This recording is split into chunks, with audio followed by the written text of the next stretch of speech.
Oke, semuanya assalamualaikum warahmatullahi wabarakatuh. Jadi kali ini kita kembali bersama podcast biasa aja dan nggak di sini nggak ada yang berbeda sama sekali. Dan kali ini kita akan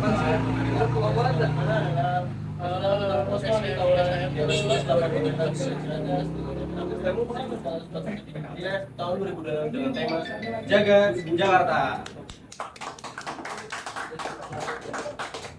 Oke bapak-bapak, jadi topik kita hari ini adalah isi pengamanan di bulan Ramadan. Banyak banget yang maraton ya pak ya. Jadi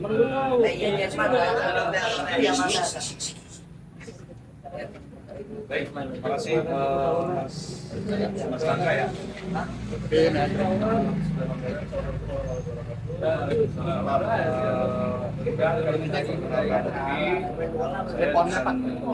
Saya dengan Bribka Didi. Untuk di Polsek, saya di bagian Kasih Humas Polsek Ciracas. Kebetulan di samping saya juga ada senior saya, abang saya, Bribka Darna. Kebetulan beliau bagian Kaptipmas di Kelurahan Kelapa Wetan. Mungkin perkenalan itu aja ya, sementara ya Mas Rangga ya.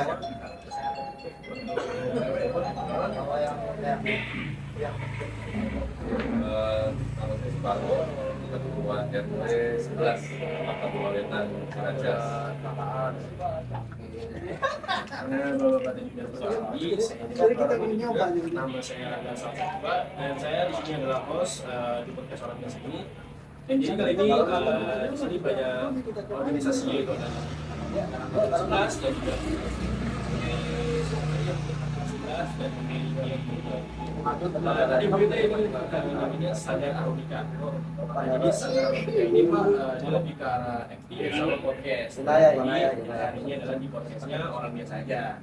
Walaupun di sini yang ada orang luar biasa nih ya. Oke, jadi langsung aja pertanyaan ke Pak Didi ya. Jadi pertanyaan Pak Didi adalah bagaimana gambaran umum situasi keamanan di wilayah kota selama bulan Ramadan tahun ini itu seperti apa Pak?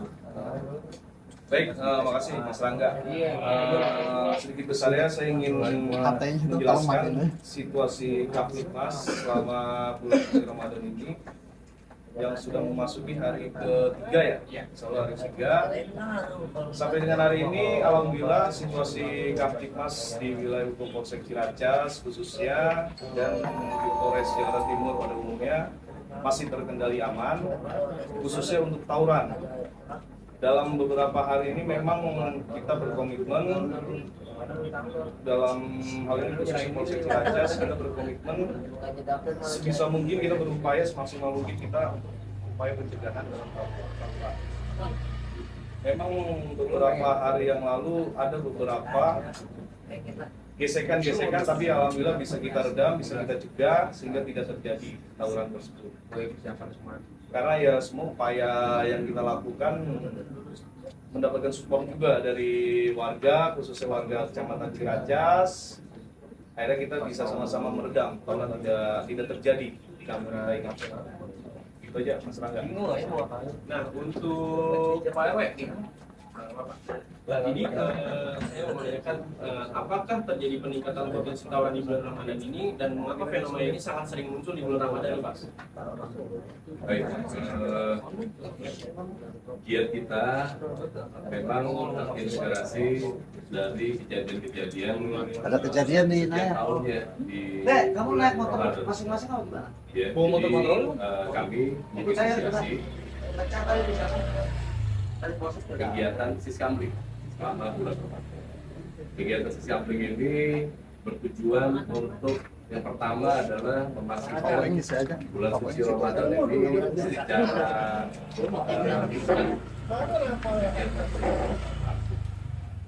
kemudian yang berikutnya juga bertujuan untuk kemudian membangun silaturahmi dan komunikasi antar pengurus dan warga, dan pastinya ini merupakan upaya yang dari pengurus RT 11 ya untuk memastikan kampung itu tetap kampung yang aman dan tetap. Jadi insya Allah kegiatan-kegiatan positif salah satunya adalah membuka posko anti tawuran. Mudah-mudahan ini juga menjadi bagian dari kita berikhtiar untuk menjaga kampung kita tetap aman di Jakarta juga tetap itu sangat bagus sekali ya. Nah jadi untuk pertanyaan selanjutnya ini adalah jadi pertanyaan selanjutnya itu adalah apa aja faktor utama yang bisa memicu tawuran remaja ini di bulan Ramadan? Karena kan di bulan Ramadan itu kan bulan suci ya Pak ya. Bulan suci di mana bulan yang full beribadah, tapi banyak anak remaja ini yang banyak sekali tawuran di malam hari ini Pak.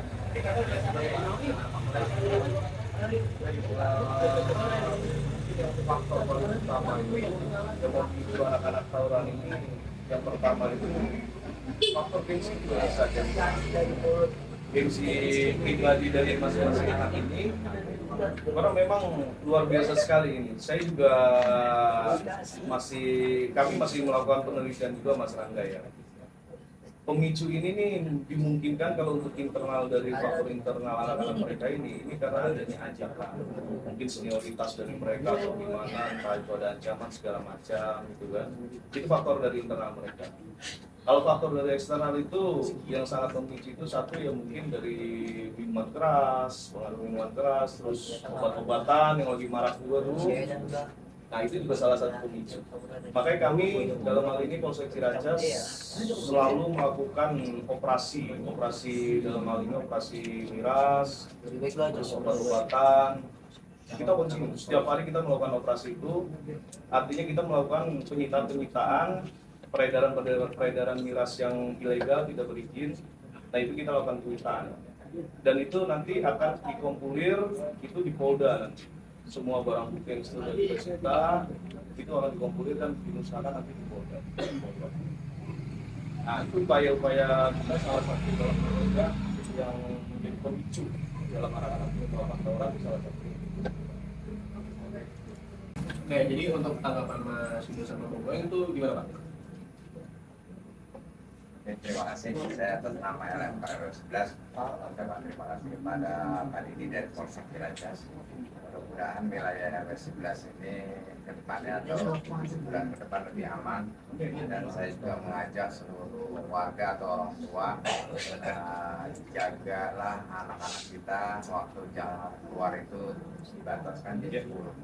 Jadi mudah-mudahan warga RW 11 ini aman, tenang dan selalu nyaman. Jadi saya rasa itu aja pesan saya. Mudah-mudahan terima kasih. Terima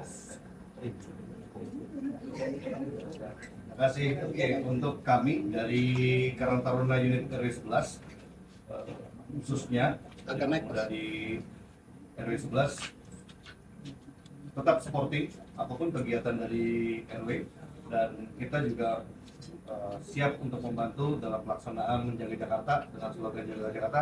Mudah-mudahan di bulan Ramadan tahun ini tidak terjadi hal-hal yang tidak diinginkan usai tawuran.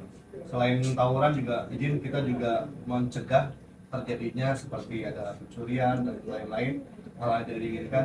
Mudah-mudahan tahun ini clean, bersih, tidak ada kejadian apapun di RW 11. Itu adalah tanggapan dari Om Yudo dan Bang Boeng. Nah selanjutnya kita bakalan ke pertanyaan berikutnya itu adalah untuk PRW.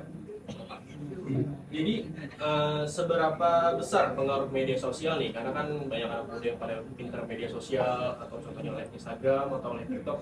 Dan banyak live ini bisa digunakan dipergunakan secara salah, seperti mereka live tawuran, live lagi mabuk-mabukan atau apa. Dan cara cara untuk menyelesaikan masalahnya itu kan ada berbagai macam beberapa. Dan sebagian besar pengaruhnya di media sosial itu kan banyak. Nah, boleh tuh Pak dijelaskan? Baik, ini konsekuensi dari kemajuan teknologi ya. Iya. Artinya sosial media bisa menjadi bagian dari kesejahteraan, tapi bisa juga menjadi bagian dari merusak.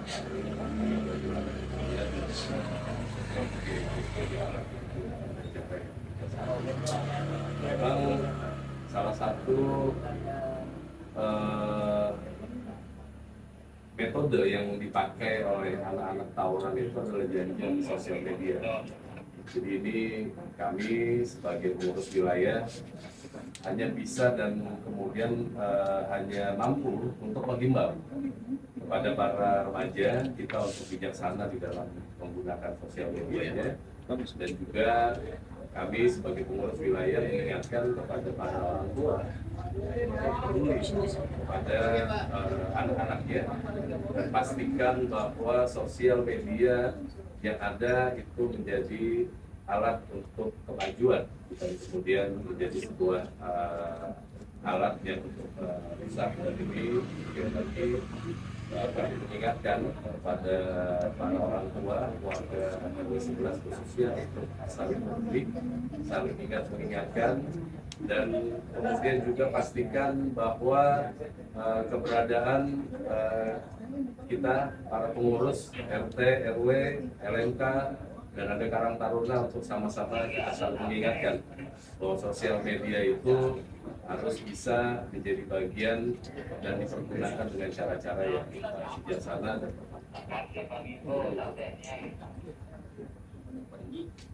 Nah, jadi pertanyaan berikutnya itu adalah Pak Didi kan biasanya sering nangkep nih Pak ya, yang anak-anak suka tawuran atau anak sekolah atau anak kayak rumah geng-geng gitu ya. Nah, menurut Pak Didi mereka ini polanya itu seperti apa sih Pak? Kayak mereka ributnya antar kampung kah atau antar sekolah atau apa gitu?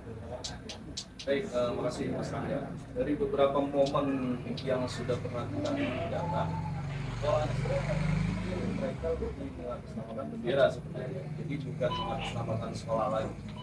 Mereka itu mengatasnamakan bendera, jadi satu bendera itu ada beberapa sekolah gitu kan. Jadi mereka menyebutnya ya aliansi lah. Kalau mereka itu kan aliansi ya. Nah mereka itu jadi mengatasnamakannya bendera. Jadi bukan lagi sekolah lagi. Mereka janjian dengan bendera mana. Nah mereka membawa aliansi, mengatasnamakan bendera mereka, dan itulah mereka janjian. Ya salah satunya lewat media sosial itu tadi. Gitu. Karena itu salah satu wadah yang mereka gunakan untuk mencari lawan lah, gitu, mencari lawan. Jadi mungkin itu aja, Mas Rangga. Jadi kalau misalnya terjadi nih sama anak-anak bapak, itu tanggapan bapak? Anaknya gimana? Boleh Pak? Gimana tuh Pak? kalau terjadi dengan anak saya, pastinya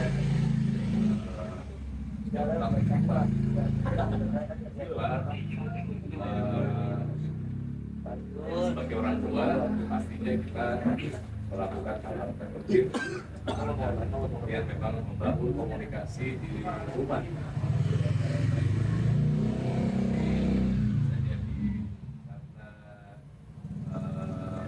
Ajakan anak saya kemudian kita bawa. Pertama yang pasti istighfar saya lakukan, kemudian kita lihat tingkat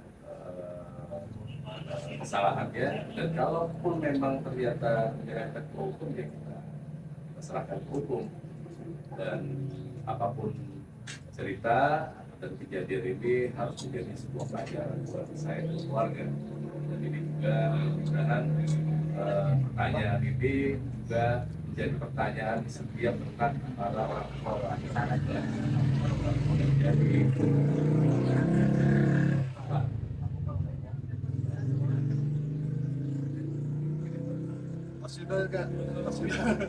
Semua Anak saya laki semua ini.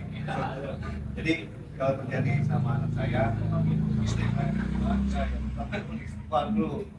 Tapi sebelum itu terjadi, memang kita harus meningkatkan edukasi kepada anak-anak. Yang sudah saya lakukan adalah memberikan edukasi kepada anak, kemudian juga meningkatkan komunikasi di rumah, sehingga mereka bisa memfilter dulu yang baik dan yang buruk. Tapi kalau itu terjadi, ya seperti tadi juga kita lihat tingkat kesalahan atau tingkat apa yang dilakukannya. Kalau sudah memang menyerempet hukum, mau tidak mau proses. Nah, setelah proses baru kita berikan edukasi lanjutan. Mau bagaimanapun salah tetap salah. Jangan kita membela yang salah. Kalau salah harus kita bertanggung jawab. Walaupun sebagai orang tua, konsekuensinya tetap kita harus sesuai dengan apa yang harus dilakukan. Kita sih. Untuk ini ini berat juga mas. Kita soalnya selalu ngoprek-ngoprek tahu lah. Nah, pertanyaan bagaimana bila ini terjadi pada anak saya? Ya. Yang pertama, ya alhamdulillah anak saya ini masih boleh dibilang usianya yang masih kecil, SD, masih aman lah kan gitu. Tapi kan kita nggak menutup kemungkinan juga, gitu kan. Artinya kita tetap antisipasi, ya kan. Yang saya lakukan ya diri pribadi saya kepada anak saya sendiri itu sudah memberikan edukasi sejak dini tentang bahayanya tawuran, bahayanya narkoba, bahayanya pergaulan-pergaulan negatif. Itu saya sudah berupaya saya mengasih edukasi sejak dini lah kepada dia kan. Jadi harapan saya semoga ketika nanti anak saya bertumbuh besar, ya kan, minimal dia sudah ada pagar, sudah ada pembatas lah apa sih yang harus dia lakukan gitu kan. Sisi positif negatifnya insya Allah mudah-mudahan dia juga paham, mengerti. Ya dan yang paling penting sebenarnya terhadap anak kita bisa mengawasi circle pergaulannya dia Mas Rangga. Intinya sih, karena apalagi kalau kita bicara tawuran ini kan pasti kan ini pasti sangat kental banget ini dengan pergaulan anak ini sendiri kan. Kalau pergaulan circle anak ini sudah nggak bagus, pasti akan terjerumus. Sekalipun dia tidak ada niatan, pasti akan ikut gitu kan. Makanya yang paling penting itu kita awasi circle pergaulan anak ini. Kalau kita sudah bisa mengawasi circle pergaulannya dengan siapa aja, kita awasi media sosialnya. Artinya bukan kita melarang ya, karena perkembangan teknologi juga, ya anak harus mengikuti juga gitu kan. Tetap kita harus melakukan pengawasan di media sosialnya. Jangan sampai nanti anak ini terpengaruh dari media sosial itu. Nah itu kan nggak bagus juga, nggak baik juga. Mungkin itu aja. Boy,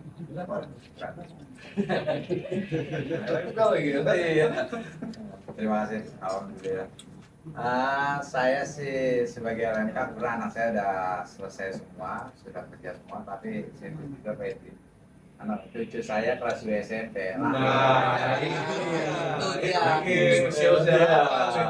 Memang kalau kata orang-orang kalau udah SMP itu kelas 2, kalau kata tingkat dari kepolisian atau tentara itu udah kopral. Kopral itu sedang ganas-ganas ya. Ya alhamdulillah saya dan anak dan istri dan cucu saya setiap bulan sekali saya konsultasi dan saya jelaskan apa yang jangan dilanggar, apa yang harus kita kerjakan. Mudah-mudahan ya, tapi ini berhadapan dengan Kapolsek nih. Mudah-mudahan cucu saya bisa kawal seperti taat. Mudah-mudahan saya juga bisa jamin dan mudah-mudahan saya juga kebantuan PRW untuk hari saya berjurat. Mudah-mudahan saya dan anak saya tidak komplain apa yang terlarang masalah.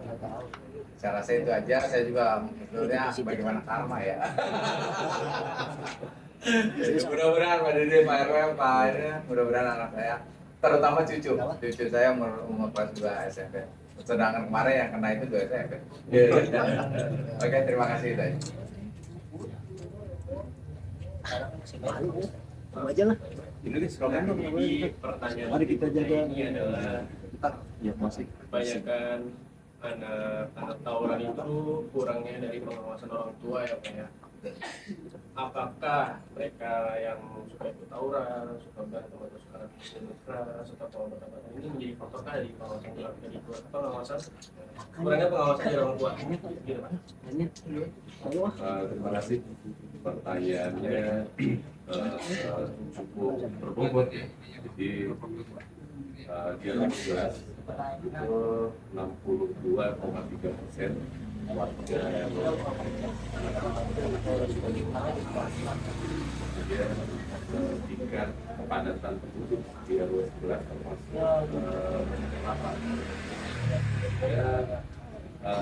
permasalahan yang terjadi di kenakalan remaja itu di RW 11 agak cukup kompleks juga. Jadi memang yang pertama adalah konsentrasi dan perhatian serta kepedulian keluarga menjadi faktor utama yang harus diterapkan di setiap keluarga di seluruh RW 11. bangun komunikasi dengan anak-anak kita, karena kalau mereka tidak berkomunikasi baik dengan kita, mereka punya komunikasi di tempat-tempat lain. Dan yang pastinya kalau mereka berkomunikasi di tempat lain, yang berikutnya juga yang diperhatikan di wilayah RW 11 adalah kepedulian sosial, karena jangan sampai remaja kita menjadi nakal itu karena mereka merasa sendiri, ya, mereka merasa sendiri karena komunikasi di wilayahnya juga kurang. Yang berikutnya juga kepada seluruh pengurus RT dan pengurus RW, LMK, Karang Taruna, apapun cerita bahwa hari ini amanat kepemimpinan ada di kita, kondisi kampung kita seperti itu, untuk membangun kepedulian sosial. Ya, kalau bisa kegiatan-kegiatan kebersamaan itu diperbanyak. Ya. Dan yang terakhir, yuk mari sama-sama RW 11, seluruh pengurus, seluruh tokoh masyarakat untuk bersama-sama kita ciptakan satu tempat bermain atau tempat-tempat bermain di lingkungan RW 11 untuk remaja-remaja kita bermain, ya. Karena hari ini mereka ngumpul di tempat-tempat gelap dan tempat-tempat kecil yang tidak bisa dipantau. Yuk mari kita pastikan bahwa RW 11 ke depan banyak tempat-tempat bermain yang tersedia, dan ini juga program, salah satunya program terbentuknya forum komunikasi DKM Masjid dan Musola RW 11 tadi sudah terbentuk. Jadi kami pengurus RW, pengurus LMK dan seluruh pengurus RT sedang mengupayakan bahwa halaman-halaman masjid dan halaman musola di RW 11 akan kami jadikan tempat bermain yang positif untuk seluruh warga RW 11, khususnya para remaja. Jadi nanti kita akan jadikan halaman-halaman masjid, halaman-halaman musola yang ada di RW 11 menjadi tempat-tempat bermain, kemudian tempat-tempat yang berkumpul para remaja dengan pemikiran-pemikiran positif. Kami akan menggandeng dinas perpustakaan, ya, untuk kami siapkan internet gratis dan buku-buku bacaan digital, ya, mudah-mudahan di tahun 2020 atau tahun ini RW 11 dihindari dari ya, jadi pesan untuk semua kita, mari bergandeng tangan, mari saling mendukung. Tema dan konsep kita adalah kolaborasi dan tidak dipaktikan. Remaja RW 11 jadi remaja-remaja yang tetap baik, remaja-remaja yang tetap memberi harapan.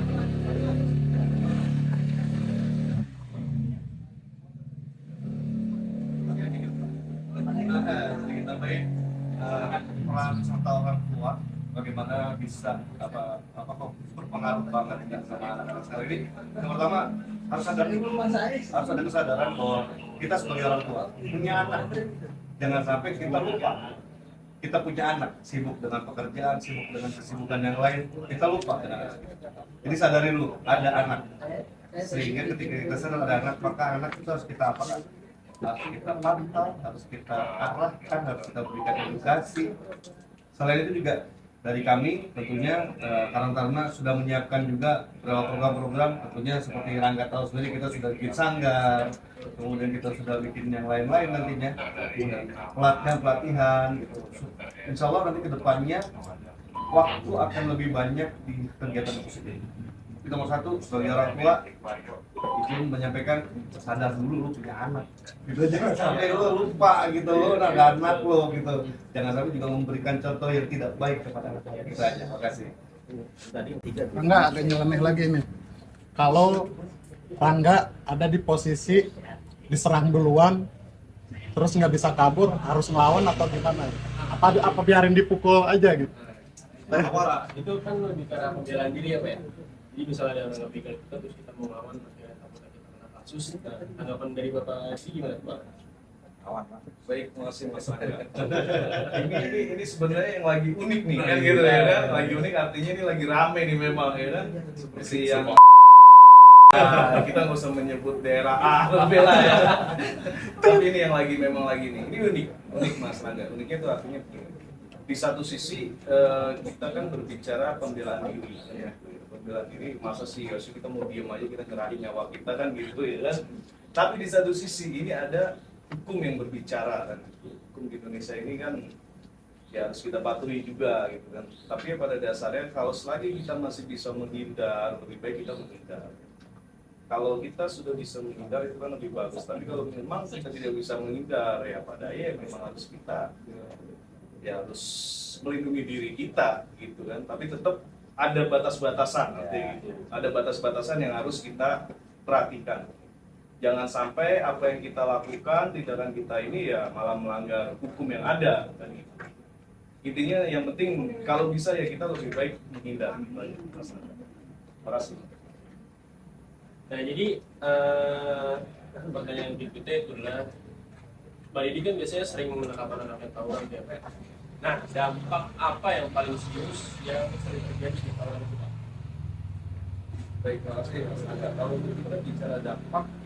Ya dampak yang kalau kita bicara tawuran. Dampak yang pertama itu ya kalau dia kalau kita berbicara dia sebagai korban berarti kan dia antara dia rumah sakit atau enggak. Ini berbicara sebagai korban. Kedua dampaknya itu dia bisa menjadi sebagai pelaku. Jadi tawuran ini udah gak ada dampak positif. Dampaknya pasti negatif aja. Ya itu tadi dampak itu dua, antara dia menjadi korban atau menjadi pelaku. Nah, menurut Bapak sekalian nih, konsekuensi bagi hukum pelaku tawuran itu kayak gimana?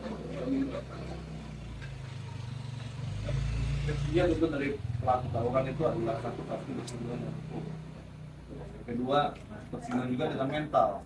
Jadi ketika nanti para pelaku tawuran ini terus melakukannya, maka akan berpengaruh di kedepan harinya, entah menjadi influencer yang negatif, bisa juga tadi pilihannya antara hukum atau rumah sakit atau mati gitu kan. Ya, itu aja sih pengaruhnya pastinya. Jadi sebagai influencer yang negatif juga kita juga sebagai virus maksudnya yang negatif. Kalau dari saya khususnya para pelaku tawuran yang laki-laki, saya cuma ingin bertanya, apakah kalian melakukan yang melakukan tawuran? Pertanyaan yang dipertanyakan kepada karena pelaku tawuran itu adalah laki-laki mature yang kemudian dia memanfaatkan momentum bersama-sama. Jadi bagi pelaku tawuran yang laki-laki tanya kembali apakah kalian butuhkan atau kalian tidak. Baik, kalau kita bicara lagi memang momen kita temanya tawuran ya Mas Angga ya. Tawuran itu sebenarnya yang seperti dikatakan tadi Pak RW kita, kalian mau jadi pensiunan atau gimana gitu ya Pak RW ya? Ya kalau namanya sudah tawuran ya betul nggak Mas Angga? Karena kalau dia memang berpecundang ya, kalau dia pejantan ya, ya pasti kan ya nggak seperti itu gitu, nggak keroyokan lah kan bahasanya gitu. Tapi ya maupun itu keroyokan atau gimana ya tetap kalau bisa ya kita jaga, jangan sampai itu terjadi. Untuk Pak Oke, terima kasih. Kalau saya karena negara hukum, ya kalau bisa kita negara hukum, dan kalau bisa juga kita jangan selalu dekat tadi dari bilang Pak Didi, kalau bisa kita tidak. Jadi janganlah kita tawuran atas adat, terutama saya mengkeamanan di wilayah 11, PRW, Pak RT dan warga terutama Karang Taruna. kalau bisa ada tawaran kita jangan ikut langsung masuk ke dalamnya, lebih baik kita menghindar aja, karena jangan sampai kita menolong akhirnya kita sendiri yang kena jalur itu. Saya rasa itu aja. Oke, jadi untuk Bapak tanggapan podcast kita kali ini nih, jadi kan podcast ini bertema orang biasa aja sebenarnya, tapi yang ada ini malah orang-orang biasa nih yang diundang nih. Jadi untuk Om Yudo nih, tanggapan podcast kali ini itu seperti apa Pak? Silakan. Terima kasih Rangga. Jadi podcast orang biasa aja ini sebenarnya adalah salah satu bentuk kegiatan positif yang bisa dilakukan oleh para pemuda di RW 11. Mudah-mudahan kegiatan-kegiatan positif ini bisa menular ke teman-teman yang lain supaya bisa mengisi waktunya dengan hal-hal yang positif. Oke, kalau saya sebagai ketua RW dari pertama kali menjadi ketua RW adalah ingin menjadi bagian dari memajukan wilayah. Jadi hari ini dengan adanya podcast orang biasa, saya melihat bahwa itu hal yang sangat positif.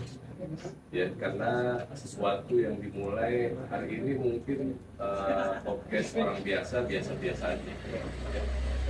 Saya yakin akan optimis kalau ini kemudian menjadi sebuah gerakan.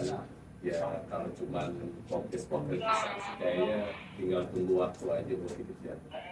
Jadi tetap semangat, berbuat positif dan menjadi bagian dari kebersamaan yang hebat ini. Baik, terima kasih Mas Rangga. Podcast orang biasa ya, Mas Rangga ya. Podcast orang biasa. Mudah-mudahan manfaatnya ini luar biasa. Itu harapan kita semua. Podcast orang biasa ini, saya yakin, mempunyai keyakinan kedepannya ini akan menjadi podcast yang luar biasa. Amin. Yang penting saya menitip pesan kepada Mas Rangga dan semua teman-teman, jangan pernah lelah dalam berpatri. Kita berlomba-lomba dalam sebuah hal yang positif. Semua demi kemajuan warga kita, kampung kita supaya aman, tentram. Terima kasih. Bang Weng? Ya, terima kasih. Kalau saya di RW 11 ini bukan yang luar biasa. Karena yang saya ikutin setiap hari dan setiap jam itu saya lihat karena RW 11 lebih baik, bagus. Terus saya titip jangan lelah seperti yang tadi kita bilang. Kita punya 14 RT, remaja dan lumayan banyak kalau saya lihat. Jangan berubah, jadi kita terus, kita ajak terus, dan kita terutama kita bermain bulan kita kuat dan kita rasa itu saja. Terima kasih.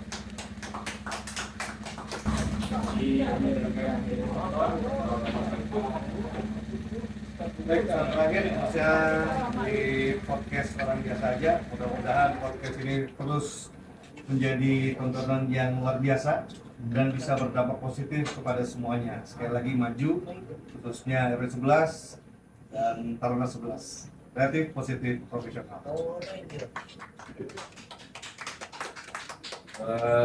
Khususnya buat para penonton, untuk mendukung kemajuan dan pemikiran-pemikiran yang maju ini, jangan lupa subscribe dan like. Nah, itu deh. Podcast ini. Terima kasih. Baik, terima kasih. Mungkin untuk pesan-pesan yang bisa saya sampaikan, izinkan saya ingin menyampaikan pesan dari pimpinan saya, Pak RW, semua abang-abang saya, Pak LNK. Saya ingin menyampaikan pesan dari pimpinan saya dalam hal ini Bapak Kapolres Metro Jakarta Timur melalui Bapak Kapolsek Ciracas, menitipkan jaga anak-anak kita, sayangi anak-anak kita, jangan sampai anak-anak kita terlibat dalam kasus tawuran. Dan kita sama-sama jaga kampung kita. Khususnya di RW 11 bulan komunikasinya ya, baik. Ini bisa menjadi contoh untuk RW-RW di kelurahan yang lain. Terima kasih. Oke, terima kasih. Kalau saya sedikit saja, saya pakai logo RW aja. Jangan sampai logo RW itu belakangnya RW hebat. Jadi harus kita selalu paling depan dan paling hebat. Terima kasih. Saya mau meminta pesan khusus buat Kakak Taruna RW 11 terkait kegiatan ini dan kolaborasinya dengan pejabat-pejabat wilayah, dengan Pak RW dan Pak RT. Boleh. Dan bisa menjadi role model di lingkungan kawasan Ciracas ya. Baik, makasih. Nggak banyak sebenarnya yang bisa saya berikan pesan kepada adik-adik saya di Karang Taruna ya, khususnya ya RW 11 ini, Kelurahan Panjaitan. Yang paling utama, teruslah berkreasi, teruslah berinovasi, rangkul semua kaum-kaum remaja yang ada di kampung kita ini. Minimal kita mempunyai visi dan misi yang sama, yaitu kita sama-sama memajukan kampung kita dengan segi dan hal-hal yang positif. Insya Allah RW 11 ini nanti akan semakin maju. Tapi karena fondasi awal sebuah kampung itu akan maju itu ya dari remaja-remaja. Karena ini cikal bakal yang akan meregenerasi dari bapak-bapak yang ada saat ini. Mungkin itu aja dari saya. Terima kasih untuk bapak-bapak yang luar biasa kali ini. Jadi mohon maaf telah mengganggu di sini. Untuk penonton semuanya terima kasih banyak sudah menonton podcast orang biasa ini, dan ternyata yang hadir ini adalah orang luar biasa semua, bapak-bapak hebat dan orang hebat juga. Dan untuk selanjutnya siapa yang harus kita undang komen aja, dan nanti bakal kita undang orang yang biasa itu siapa lagi. Bye bye.